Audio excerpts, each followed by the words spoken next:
প্রিয় দর্শক, আমরা এখন ঢাকা থেকে গোপালগঞ্জ, ভাঙ্গা, বাগেরহাট, ফকিরহাট হয়ে আমরা যাব পিরোজপুরে। আমরা এখন হামিম পরিবহনের গাড়িতে পদ্মা সেতুতে উঠতেছি মাওয়া প্রান্ত থেকে। আপনারা দেখতে পাচ্ছেন আমরা পদ্মা সেতুতে উঠে গেছি মাওয়া প্রান্ত দিয়ে।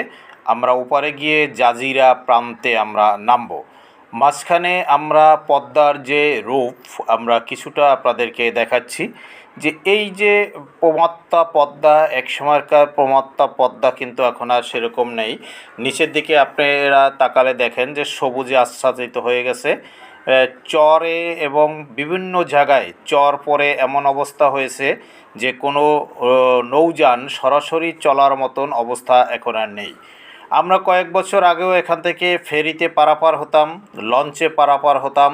প্রচণ্ড ঢেউ তুফান আমাদেরকে মোকাবেলা করে নদীর ওপারে যেতে হতো। অনেকগুলো লঞ্চও এখানে অ্যাক্সিডেন্ট হয়েছে, এই পদ্মায় হারিয়ে গেছে, তার খুঁজে পাওয়া যায়নি। কিন্তু সেই পদ্মা কিন্তু এখন আর পদ্মা নেই।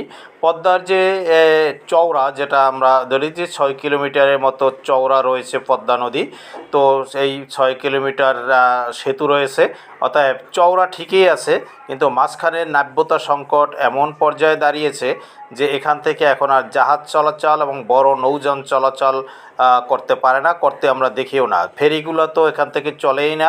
শুধুমাত্র নিচের দিকে একটি ফেরি রয়েছে যেটি শরীয়তপুর ঘাটের সাথে ওপারে যুক্ত রয়েছে, কিন্তু আমরা জাজিরা প্রান্তের দিকে যাচ্ছি। আপনারা তাকিয়ে দেখুন, আমরা ক্যামেরা ধরে যেভাবে দেখাচ্ছি যে নদীতে যে মাঝে মাঝে কিছুটা পানি রয়েছে এবং সেই পানিরও গভীরতা কতটুকু আমরা বুঝতে পারছি না। পাশেই রয়েছে চর এবং সবুজে সব আচ্ছাদিত হয়ে গেছে।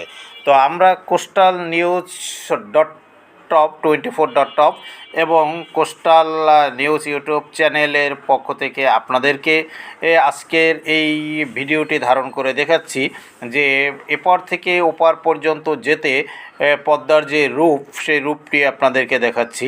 যে এই পদ্মা দেখে এখনকার প্রজন্ম আর বুঝতে পারবে না যে এই পদ্মা কী ছিল, এখন কোন পর্যায়ে গিয়ে দাঁড়িয়েছে এবং আগামীতে এই পদ্মার অবস্থা কি হবে তা আমরা জানি না।